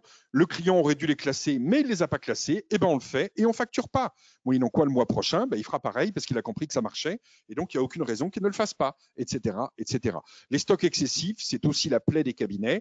On ouvre 5 dossiers, on commence à les faire, mais il nous manque une pièce par-ci, une pièce par-là. On remet une demi-heure pour se remettre dans le dossier quand on a la pièce qui manque, mais il nous en manque encore. Et donc, c'est là qu'on perd encore du temps. Donc voilà, vous avez une fiche dans le dossier qui suivra la conférence. N'hésitez pas, il y a aussi plein de séminaires qui sont proposés par la SFOREF pour chasser les gaspillages, pour travailler plus intelligemment, pour réduire les pertes de temps. N'hésitez pas, vous avez des gains de temps qui sont énormes à faire. C'est vraiment un gain de temps précieux. Alors vous et les process du cabinet, on retourne sur Slido. Donc vous retournez sur l'application. Je vais l'ouvrir. Voilà, donc je ferme le questionnaire numéro 1 et j'ouvre le questionnaire numéro 2. La question qui vous est posée cette fois-ci, je vais essayer de ne pas tout casser, c'est donc, considérez-vous que les méthodes et process de votre cabinet sont globalement adaptés? Il n'y a pas de travail inutile, vous avez déjà fait la chasse au gaspillage, pourrait certainement être un petit peu allégé parce que vous avez déjà travaillé le sujet et donc vous avez déjà gagné du temps, ou alors pourrait certainement être beaucoup allégé, sachant que très honnêtement, la plupart du temps, les surcontrôles et la surqualité sont faits par habitude parce que vous n'avez jamais remis en cause vos méthodes historiques et que vous n'osez pas arrêter de faire des contrôles même s'ils ne servent à rien. Vous vous imaginez que c'est les normes qui l'imposent alors qu'il n'y a rien dans les normes sur le sujet. Donc, il y a beaucoup de travail, il y a des autodiagnostics à faire sur tout ça. Vous avez des gains de temps vraiment précieux à faire. Alors, que nous disent… vous n'avez pas les réponses encore. Non. Vous avez 67 personnes qui ont voté. Donc, 75. Allez, on va ouvrir.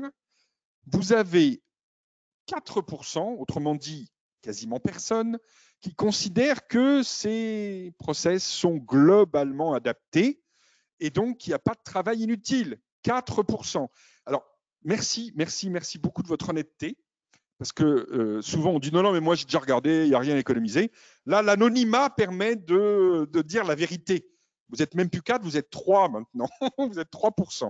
Sur les 76 votants, il y a 3%, donc ça doit faire 2 personnes, 3 personnes qui ont dit qu'effectivement, il n'y avait pas grand-chose à faire chez eux. Ensuite, pourrait certainement être un peu allégé, 38%, pourrait certainement être beaucoup allégé, 58%.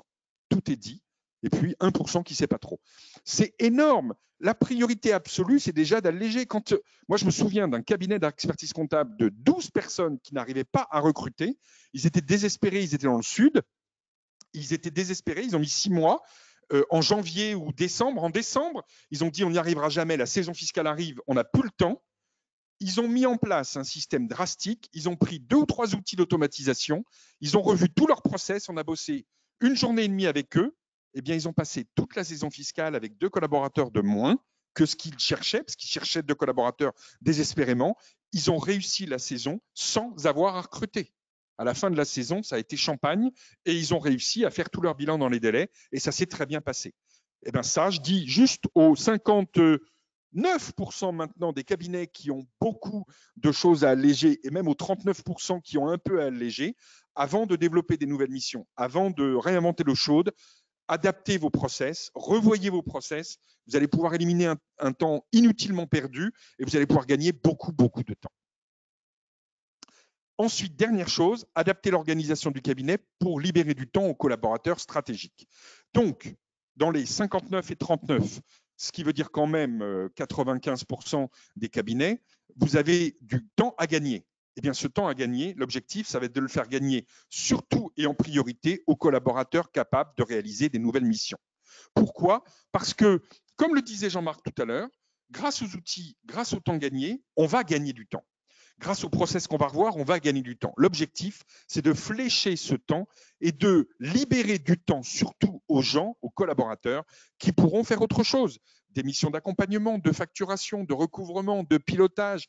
Les clients sont énormément demandeurs et la raison principale pour laquelle ça ne se fait pas, c'est qu'on n'a pas le temps. Donc, avec tout ce qu'on a vu jusqu'à maintenant, on va pouvoir libérer du temps.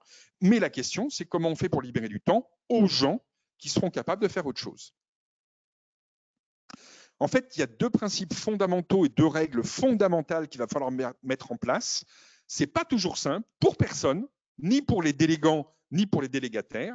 C'est de faire quoi? C'est d'arrêter de faire du travail que quelqu'un d'autre peut faire. Le principe de la subsidiarité, qui est assez peu connu, mais qui est génialissime en termes d'organisation et qui fait gagner un temps extrêmement précieux, c'est de dire que personne au cabinet ne doit faire un travail si son N-1, c'est-à-dire la personne qui est en dessous d'elle, est capable de le faire. On n'a pas le réflexe, on n'a pas l'habitude, mais il faut arrêter de faire un travail que quelqu'un d'autre pourrait faire. Et dans tous les cabinets, il y a des choses que chacun fait. L'associé pourrait donner à son chef de mission, le chef de mission pourrait donner au suivant, et en fait, on s'aperçoit que ce n'est pas fait par habitude, parce que ce ne serait pas fait exactement comme nous on l'aurait fait, parce qu'on pense que souvent on dit m'aide pas, j'ai pas le temps. Mais ça, c'est vrai. Moi, je disais ça quand mes gamins avaient 2 ou 3 ans qui voulaient m'aider à faire quelque chose à la maison, passer l'aspirateur ou faire à manger. Je disais non, t'es gentil, m'aide pas, j'ai pas le temps. Bon, eh ben, c'est pas vrai pour les cabinets. Il faut juste passer un peu de temps avec le collaborateur, avec le chef de mission, pour lui apprendre à travailler différemment, à faire quelque chose qu'il n'a jamais fait. Bien sûr, il va se planter. Bien sûr, il va pas faire comme vous voulez. Bien sûr, au début, vous allez investir du temps, mais il faut passer du temps là-dessus. La deuxième règle absolue, c'est de déléguer. C'est de définir, de mettre des règles en place et d'écrire qu'il faut déléguer, c'est-à-dire qu'il faut arrêter de faire tout le travail que l'on fait aujourd'hui et le donner à quelqu'un d'autre. Et ça veut dire aussi qu'il va falloir spécialiser les collaborateurs dans des tâches qui aujourd'hui sont faites par tous les collaborateurs du cabinet. On va en parler dans 2 minutes. Par exemple, la collecte, par exemple, la saisie, par exemple, la révision mensuelle, par exemple, la TVA mensuelle. Il faut arrêter que tout le monde fasse ce genre de tâches.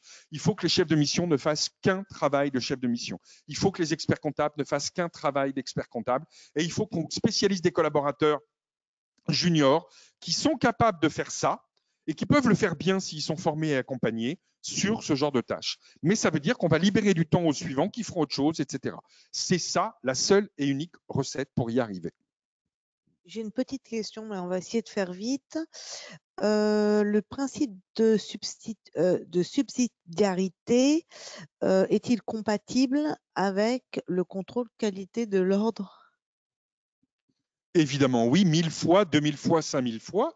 Le contrôle qualité de l'ordre prévoit juste que l'expert comptable qui signe le dossier a une connaissance du dossier et il vérifie que l'expert comptable a fait effectivement la révision du dossier et quand il émet une opinion d'attestation, d'opinion, c'est lui qui a à la lecture du dossier, à la lecture, mais pas de l'intégralité du dossier, à la lecture de la note de synthèse, qui s'est fait une opinion sur la base de ce qu'il connaît du dossier, suffisante, et qui peut exprimer une opinion, la bonne opinion, sur le dossier. Si votre cabinet est organisé pour que des juniors fassent la collecte, pour qu'un confirmé fasse la révision mensuelle, la TVA, etc., le bilan, et qu'un chef de mission, par exemple, fasse la révision du dossier, rédige la note de synthèse ou relise la note de synthèse faite par le confirmé, et que vous, expert comptable, vous passiez 10 minutes, un quart d'heure sur le dossier, si c'est une TPE évidemment, pour relire la note de synthèse, vous forgez votre opinion, signer le rapport, etc., mais vous avez parfaitement respecté les normes.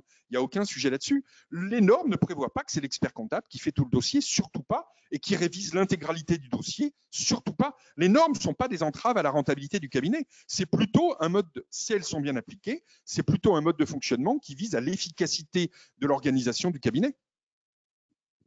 Dans les normes, il y a les normes de délégation et de supervision qui sont relativement claires. Je vous engage à les relire et vous verrez qu'il n'y a aucun souci dans la bonne organisation du cabinet pour être rentable. Là encore, la SFOREF propose des séminaires sur comment déléguer intelligemment et en respectant évidemment les normes. C'est l'organisme de formation de l'ordre. Il y a des séminaires sur la chasse au gaspillage, il y a des séminaires sur la rentabilisation des missions de comptabilité, tout en respectant les normes.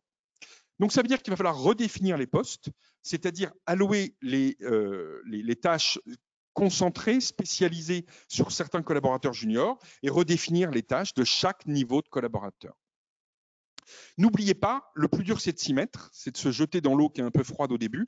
Donc, on hésite, on n'y va pas. On se dit maintenant, la saison va arriver, c'est pas le moment de changer. Ben, si, exactement, c'est maintenant qu'il faut s'y mettre. Vous avez encore 15 jours avant la fin de l'année. Après, vous avez un mois de janvier qui est à peu près encore raisonnable.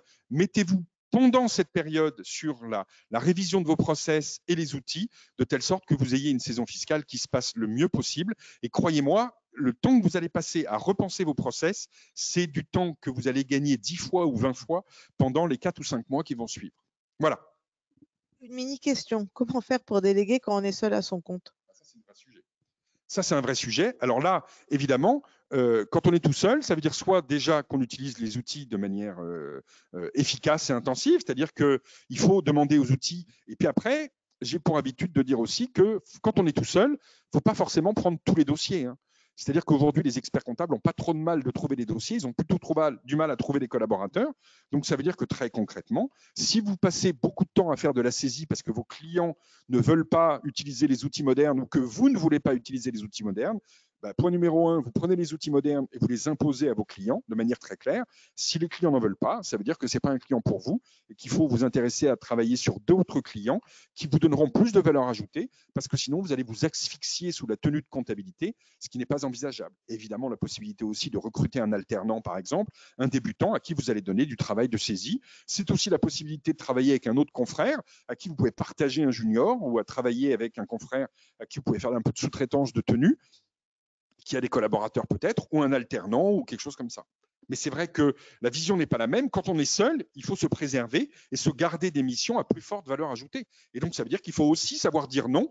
Je répète très souvent, je radote un peu, dit-on, je ne suis pas sûr, mais je pense que ce n'est pas complètement faux. Je dis souvent, quand on veut faire du chiffre, on dit oui à tous les clients.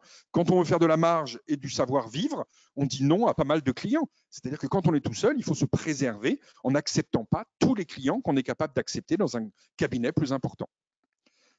Alors, une dernière question Slido et après on passe à notre atelier, notre discussion.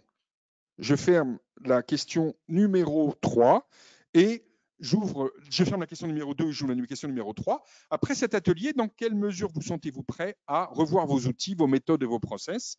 Est-ce que vous vous sentez chaud bouillant? Est-ce que vous vous sentez pas du tout? Vous mettez 1 sur 10. Normalement, c'est ouvert. Ou bien est-ce que vous êtes motivé? Vous avez compris que c'était l'urgence absolue, la priorité absolue des prochains jours et des prochaines semaines, en tout cas avant la saison fiscale, parce que honnêtement, le temps que vous allez passer à perdre du temps, vous allez le gagner 10 fois dans les prochains mois qui vont arriver. Donc, qu'est-ce que vous en pensez? Donc, je suis content. On a été convaincant. C'est ouvert ou pas? Ah, vous avez la réponse donc. Eh bien, écoutez, entre 1 et 4, c'est-à-dire ceux qui ne sont pas du tout motivés, qui n'y croient pas du tout, vous êtes aucun. Donc, ce n'est pas nombreux, c'est pas nombreux zéro. Hein. Il y a 76 votants, dont 36% sont chauds bouillants. Donc là, ils raccrochent et enfin, il reste un quart d'heure. Attendez encore un quart d'heure. Mais dans un quart d'heure, ils raccrochent, ils se mettent aux nouveaux outils. Après, vous êtes 21% à dire que vous avez 9 sur 10 et puis vous êtes 35% entre 6 et 8.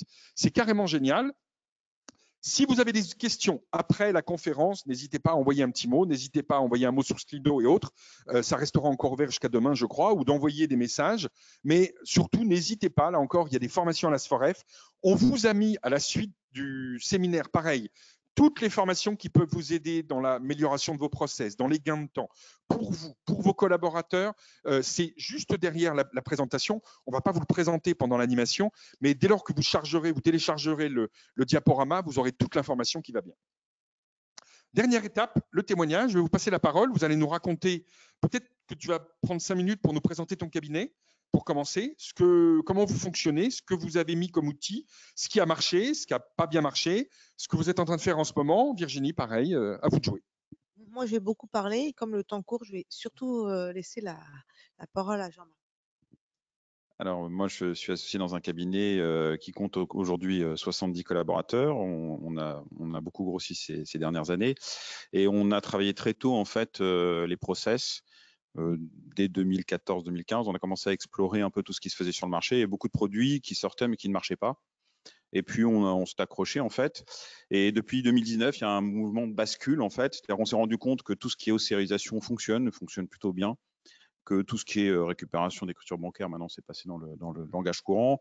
Au niveau de la paye, etc., on récupère maintenant quasiment tout automatiquement. Donc, on s'est approprié dans un premier temps de 2019 à 2020 avec la pandémie les outils et on a décidé de basculer dans notre organisation complètement à partir de juin 2021. Et je vais vous expliquer comment. Donc, la première chose qu'on a faite, c'est qu'on a découpé en fait par fonction, donc achat, vente, banque, etc., les fonctions pour nos clients. Et puis, on a redéfini aussi un process, c'est-à-dire qu'on a défini, par exemple, qu'il y avait une captation. Donc, c'est en fait la récupération de l'information au niveau informatique. Qu'ensuite, il fallait traiter cette information. On a découpé les missions, les métiers, en fait. Et on a créé des métiers en fait en interne. Donc, on a dit qu'il y avait de la captation, ensuite il y avait un traitement, ensuite il y avait une restitution de l'information. Il fallait aussi penser à la sécuriser et puis à l'archiver parce que quand on est dans un monde numérique, la sécurisation de la donnée et l'archivage est une problématique. Ça guide aussi le choix dans l'outil que vous allez prendre. C'est-à-dire, est-ce qu'il sera sécurisé, est-ce qu'il pourra vous permettre d'archiver ou pas? C'est des questions qu'il faut se poser. Le principal moteur de la transformation, ça a été la captation, c'est-à-dire comment capter des informations qui sont saisies manuellement via ces outils. On a d'abord confié ces tâches de captation. Alors, on a choisi des outils, on en a testé plusieurs et en fait, ils se valent. Hein, donc, je n'ai pas de recommandations à faire particulières. Vous pourrez les tester, ils sont dans le mapping. Mais c'est surtout sur la méthodologie et sur l'approche. On a commencé, alors on avait nous dans une organisation comptable qui était simple, on avait des gens qui faisaient de la saisie, des gens qui faisaient de la révision et des bilans. On avait d'abord confié la captation aux gens qui faisaient de la saisie en se disant qu'ils allaient commencer par capter et puis ensuite qu'ils abandonneraient la saisie, qu'ils continueraient comme ça. En fait, ça ne marchait pas. Il y avait quelques freins, quelques blocages. Et donc, on a recruté en fait en juin 2021 des data managers. Alors, moi, je les appelle comme ça, mais en fait, c'est des gens qui sont chargés de s'occuper de la captation. Alors, ce ne sont pas des comptables. Volontairement, on a choisi des gens qui n'étaient pas comptables, mais qui étaient capables d'appliquer des process précis. Donc, on a défini les process de captation, on leur a donné des outils, on les a formés. Et aujourd'hui, leur rôle, c'est de capter les achats, de capter les banques, de capter en fait la totalité des informations et de les faire atterrir dans un logiciel compta, de préférence dans le bon ordre, c'est-à-dire que le bon client va arriver, enfin la somme de la banque va arriver dans le bon compte client, ce qui va donc faciliter beaucoup la révision par la suite. Ce temps de captation est en cours de mise en place, hein, tous les process, donc on a basculé la totalité de nos dossiers. Et donc on commence après 6 mois à dégager pas mal de temps des personnels qui faisaient avant de la saisie. Mais ces personnels qui faisaient de la saisie sont des bons comptables en fait, ce sont des gens qui savent faire une compta de A à Z. Donc en fait, ils se sont appropriés toute la partie déclarative, c'est-à-dire la TVA, enfin toutes les déclarations fiscales. Ils se sont aussi appropriés le traitement de l'information, c'est-à-dire qu'en fait, ils font le lettrage, le rapprochement de banque, etc. Et on va les amener, ces gens-là, là, à partir de janvier, à effectuer toute une série de petits bilans, liasses fiscales, BNCSC, etc. Et on a estimé quand même, en catégorisant notre portefeuille client, qu'on avait quand même 45% de nos dossiers qui étaient en tenue, qu'on pouvait en fait affecter assez facilement à ce personnel qui avant était des personnels de saisie, qui se contentaient de vous livrer une compta à peu près bien pointée, et puis c'était tout pour eux, c'était fini pour eux. Tous ces gens-là vont prendre leur relais et vont effectuer dans la saison qui vient et les saisons futures, en fait, 45% du traitement des bilans. Hein, donc, c'est-à-dire jusqu'à l'alias fiscal, y compris l'alias fiscal. Donc en fait, chacun va monter une marche. Hein, et donc ce temps de ces 45% vont libérer du temps, et c'est ça ce qu'on recherchait, à tous nos collaborateurs confirmés, qui effectivement, alors là c'est la chasse au gaspillage, la réorganisation, qui vont effectivement éviter de faire alors des déclarations fiscales. Avant ils faisaient des déclarations fiscales, des bilans. Donc quelque part, moi je leur dis toujours, vous n'avez plus rien à faire. C'est une bonne nouvelle. Et en fait, on a remarqué là très récemment quand même qu'il y a une augmentation de la réactivité des responsables de mission. Ils sont beaucoup plus disponibles, donc en fait, ils répondent plus vite aux clients, ce qui répond en fait à la demande essentiellement des clients dans un premier temps, et ce qui va nous permettre aussi de commencer à mettre en place de nouvelles missions. Donc là, on est en train de les former sur des nouvelles missions, de mettre aussi en place des outils de restitution, puisque eux sont essentiellement chargés de la restitution. Alors la restitution, c'est au lieu d'envoyer un tableau Excel avec des calculs improbables à un client, on le met en format PowerPoint sur une template, c'est-à-dire sur un modèle cabinet, avec une démarche, une méthodologie de restitution, de communication financière qui soit intelligible pour un client lambda. Voilà, donc toute la mutation, la migration du cabinet, elle est partie du produit et du projet. Ce qu'il faut comprendre aussi dans cette logique, c'est qu'avec la facture électronique, on va aussi changer de monde.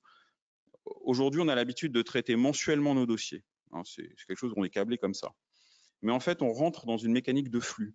C'est-à-dire que tous les jours, aujourd'hui, les banques arrivent sur les comptes. Les achats, c'est quasiment pareil. On pourrait les faire arriver quasiment tous les jours. Alors aujourd'hui, ils arrivent encore par paquet tous les mois. On les passe à l'OCR, elles arrivent dans la compta. Mais avec la facture électronique, ils vont arriver quotidiennement. Donc ces data managers ont un rôle essentiel en fait dans le cabinet. Ils sont pas là simplement pour faire des photographies ou faire des scans. Ils vont après gérer le flux d'arrivée des données dans le logiciel comptable tous les jours. Ce qui va nous permettre en fait de développer des missions nouvelles de restitution d'informations et notamment de gestion qui sont à la demande des clients. Alors moi, je suis assez surpris quand les clients me disent vous pouvez me faire un tableau de bord mensuel. Je ne savais pas que vous pouviez faire ça, ce qui est quand même un peu déroutant au départ. Faute à nous, parce qu'en fait, alors moi j'ai toujours dit à mes collaborateurs, est-ce que vous trouvez normal qu'on restitue 18 mois après les comptes à un client? Est-ce que la banque aujourd'hui, vous pourriez imaginer que vous confiez en fait vos dépenses et vos revenus sur votre compte en banque pendant 1 an et qu'au bout de 18 mois, votre banquier vous dit vous êtes à découvert de X, donc ça va pas, il faut faire quelque chose, c'est la catastrophe. Je crois que Philippe a envie d'intervenir. Oui, juste une anecdote sur ce sujet-là, parce que c'est un sujet qui est vrai depuis 30 ans, dans tous les cabinets de France, tous les collaborateurs de France. Et il y a une année, comme ça, je faisais une formation et j'ai devant moi, dans la formation, une jeune dame qui était enceinte et qui me disait non mais les clients ils n'ont pas besoin, etc. Et je la regarde, je dis vous savez madame, c'est exactement comme si vous aviez passé une échographie il y a 3 mois et que je vous donne le résultat de l'échographie dans 9 mois. C'est-à-dire qu'une fois que votre bébé aura 3 mois, est-ce que vous pensez franchement que ce sera très utile d'avoir l'échographie 3 mois après la naissance? Nous c'est ce qu'on fait. C'est-à-dire qu'en fait on fait une échographie, on fait des calculs tous les jours et vous avez le résultat 1 an et demi après.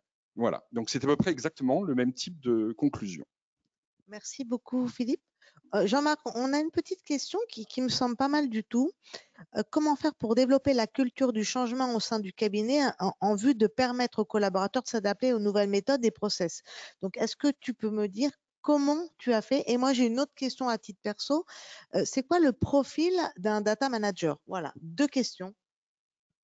Alors, le changement de culture, alors ça, je dirais que c'est la pédagogie, hein, c'est l'art de rabâcher. Alors, je peux dire que moi, ça fait 3 ans, 5 ans que je rabâche à peu près 5 fois par jour la même chose.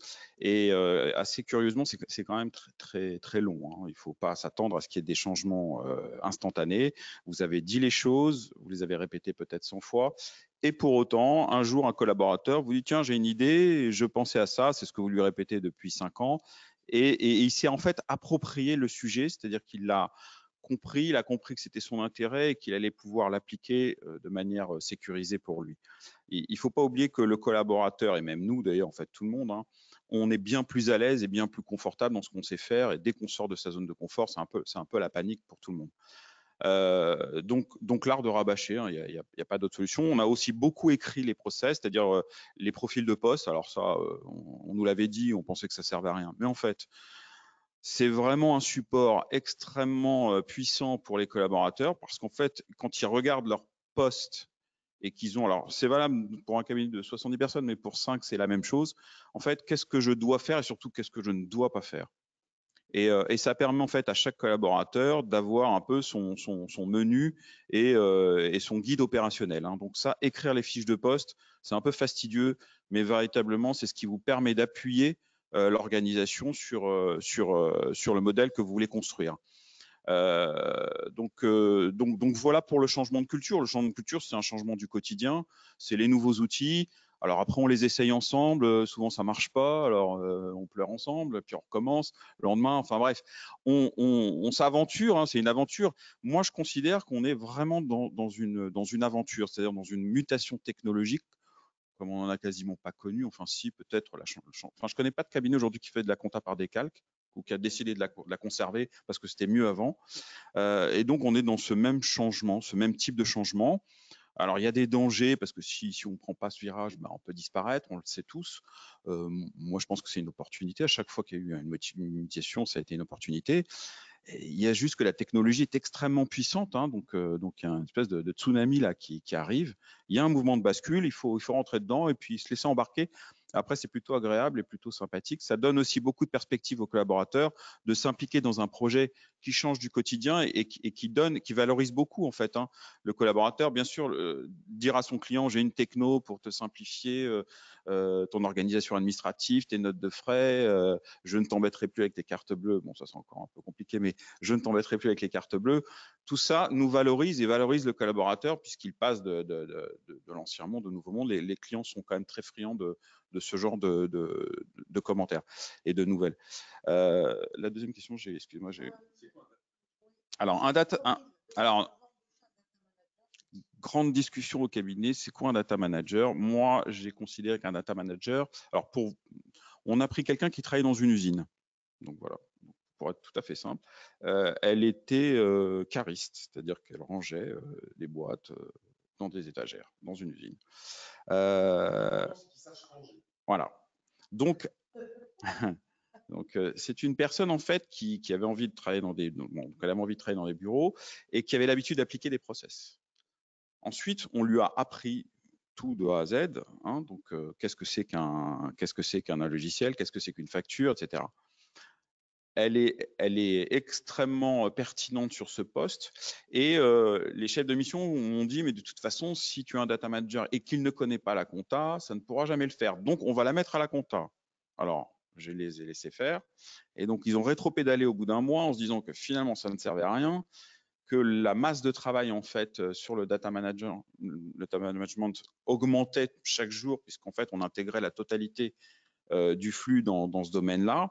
Et surtout, c'était très difficile de cumuler les deux postes. Vous ne pouvez pas passer de la saisie avec des déclarations fiscales à du data management où vous avez des pièces qui arrivent tous les jours et où vous avez des flux qui arrivent tous les jours. Donc, ce sont des gens qui ne sont pas des comptables, qui sont des opérationnels, des gens qui savent exécuter un process et qui sont bien plus pertinents et bien plus efficaces que des gens qui vont faire de la saisie traditionnellement. Ils ne sont pas complètement enfermés dans ce type. On a d'autres data managers, puisque au cabinet, on a la volumétrie nécessaire. C'est les mêmes profils, c'est-à-dire c'est une ancienne secrétaire administrative qui avait l'habitude de taper des rapports. Aujourd'hui, personne ne tape de rapports, elle ne fait de plaquettes. Donc voilà, tous ces gens-là, en fait, sont des gens qui ont l'habitude d'exécuter des process administratifs et qui ne sont pas des comptables. Et j'insiste sur ce profil parce que c'est eux qui nous apportent le plus aujourd'hui dans le déploiement de ces outils. Hein. Ils ont complètement libéré les gens qui ont une technicité et qui sont capables d'aller beaucoup plus loin et qui surtout qui ont tous envie d'aller plus loin. Hein. On a peu de collaborateurs qui n'ont pas envie d'évoluer. Voilà, donc ça nous permet à la fois de structurer le déploiement des outils et puis aussi d'offrir des promesses à nos collaborateurs d'évoluer avec tout ce que ça va comporter de formation, de peur, d'échecs aussi, mais voilà. Merci Jean-Marc. C'est la fin. Nous sommes arrivés à l'heure. Alors pour la culture, le changement de culture de nos collaborateurs, ça tombe très bien. C'est le thème de notre prochain atelier. Et concernant les fiches de poste, on vous réserve une surprise. Alors, on vous en parle à chaque fois, mais un outil extraordinaire qu'on va vous proposer dans les mois qui viennent. On est en train de terminer sa fabrication. Un outil qui va nous permettre de gestion des compétences de nos collaborateurs et qui va nous permettre d'y sortir des fiches de poste, d'analyser les temps, etc. Je vous remercie de mettre vos commentaires sur Slido. Vous avez apprécié, vous n'avez pas apprécié. On est allé trop vite, trop lentement. On a loupé un sujet, ou vous aimeriez qu'on traite un sujet dans les prochains épisodes. On est là à votre disposition. On donc vous donne rendez-vous le mardi 11 janvier à 9h du matin, de 9h à 10h30. On vous informera pour savoir si c'est ouvert en présentiel ou pas en fonction des conditions sanitaires. Pour le moment, nous ne le savons pas. Je vous remets, merci Philippe, le slide du parcours de la transformation. Donc, vous connaissez les 9 ateliers. Donc là, 3 à voir en replay, celui d'aujourd'hui incessamment sous peu en replay. À la suite de ces slides que vous aurez à votre disposition, vous avez tous les éléments pour aller plus loin, toutes les formations d'une journée que l'ASSOREP vous propose dès aujourd'hui pour manager la conduite du changement. Vous avez des outils aussi, le fameux outil dont je viens de vous parler, le Cap New Biz, on vous en fera la démonstration dans les prochains ateliers. Vous avez toujours en Cap Performance, vous savez, le site de Cap Performance qui vous fait gagner du temps pour le manuel qualité, pour les lettres de mission, pour votre diagnostic d'auto-performance. Il y a des formations collectives pour vos collaborateurs qui sont extraordinaires, les fameuses formations e-call. Et là, c'est la chasse au gaspille, c'est transformer le collaborateur de la production à l'accompagnement du chef d'entreprise. Vous avez donc la Masterclass Performance Academy, ça c'est pour vous les experts comptables pour trouver votre voie, votre stratégie, vos métiers de demain. Et vous avez aussi la Newbies Academy pour là, donc c'est la dernière formation sortie qui vous aide encore à trouver vos métiers de demain. Et on vous a également concocté à l'ordre, et vous le savez, des coachs certifiés que nous avons sélectionnés pour vous, reçus. Vous trouvez tous ces noms de coachs sur le site de l'ordre et le parcours de la transformation. Et il y a également des mentors.